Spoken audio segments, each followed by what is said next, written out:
Regardez-moi l'autre, là, qui n'a plus qu'à bader et mourir, et qui s'est lèvé la nuit pour dire des saletés.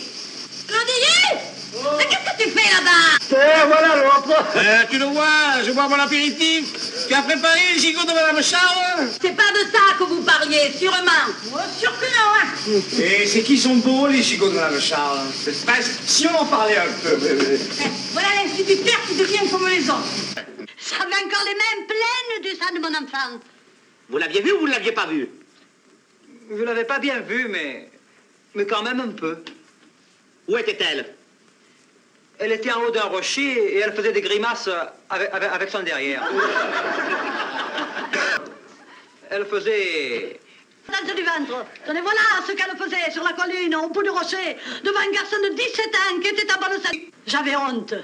Le croissant, aucun menteux. Lui avez-vous apporté des croissants? Oui, 3. Je les ai marqués à votre compte. Hein. Oh malheureux, tu as acheté des croissants. Ah, tu me le paieras. T'es pour eux comme on les paye à moi. Silence, boulanger, allez vous asseoir. Oui. Allez vous asseoir. Et elle les a mangés. J'ai répondu que mon fils, mon enfant, il a la tête coupée en deux. Et puis, il n'y a pas besoin de t'en discuter pour mettre une sorcière en prison. Ben, vous pensez, des croissants à l'huile d'olive à 6 francs la pièce. Et encore j'y perds. Hein. Si c'était pas pour faire plaisir à la clientèle, et à cause du boulanger des Camoins qui fait des brioches à 4 francs... Taisez-vous, boulanger, allez vous asseoir. Pensez qu'à 4 francs des brioches avec la sécurité sociale... Boulanger, asseyez-vous. Boulanger, les vacances... Asseyez-vous. Oui, brigade. Alors elle m'a dit, je vais te chanter une chanson. Remerciement fort élégant. Je dirais même poétique. Pourquoi tu racontes tout ça? Chantez.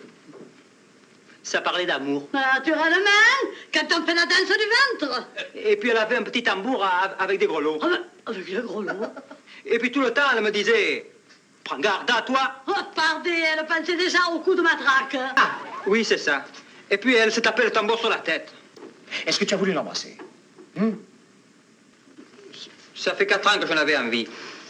Depuis mon certificat d'études. Alors quand elle m'a dit, tant pis si tu ne m'aimes pas, moi je t'aime. Je ne te l'ai pas dit, je te l'ai chanté. C'est encore bien plus pire. Alors moi, je me suis cru. Avez-vous essayé de lui faire des mauvaises manières? Il avoue. Dans tous les cas, ce n'était bien sûr. Je sais pas, c'est un mot qu'on dit comme ça. Comment voulez-vous qu'il le rattrape après un coup pareil? Si vous voyez le trou qu'il a dans la tête. Eh bien alors, ça, ce serait quelque chose, ok?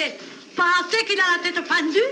Vous voudriez encore y mettre dedans toute la poussière de la mairie? Et vous autres, vous laissez faire tout ça? Mais vous voyez pas que le sang va peut-être giquer jusqu'au plafond? Pressons, gendarme. Que voyez-vous? Je vois une bosse comme la moitié de neuf.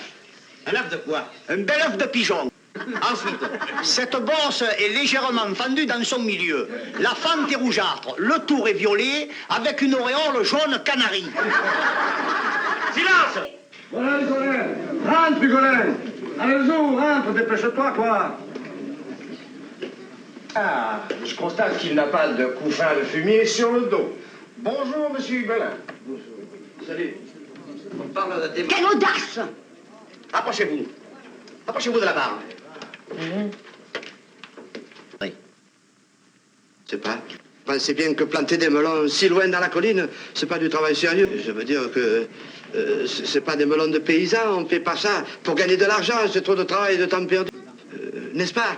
J'ai très bien connu son père. Alors, quand j'ai vu que par la fatalité, elle et sa mère, elles habitaient dans une grotte et qu'elles n'avaient pas bien de quoi, pendant que moi, par la fatalité, j'étais bien installé dans cette ferme, alors moi, j'ai eu l'idée de faire ces melons et je me suis dit, ben, si elles en prennent, ben, tant mieux. Qu'il est brave. Et toi, occupe-toi de tes affaires.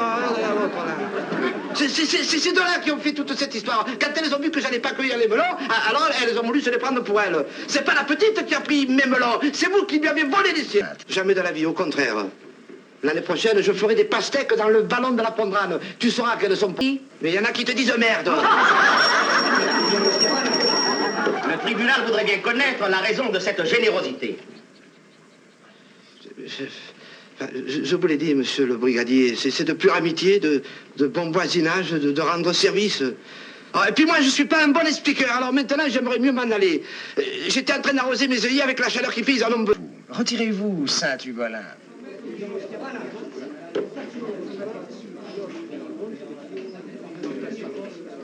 Voilà. de la tête au téléphone.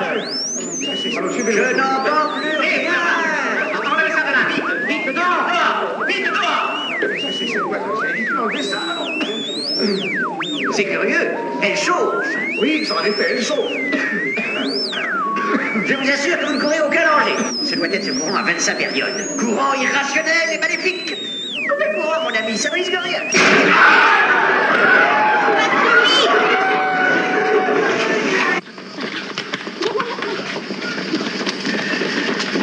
Ne craignez rien.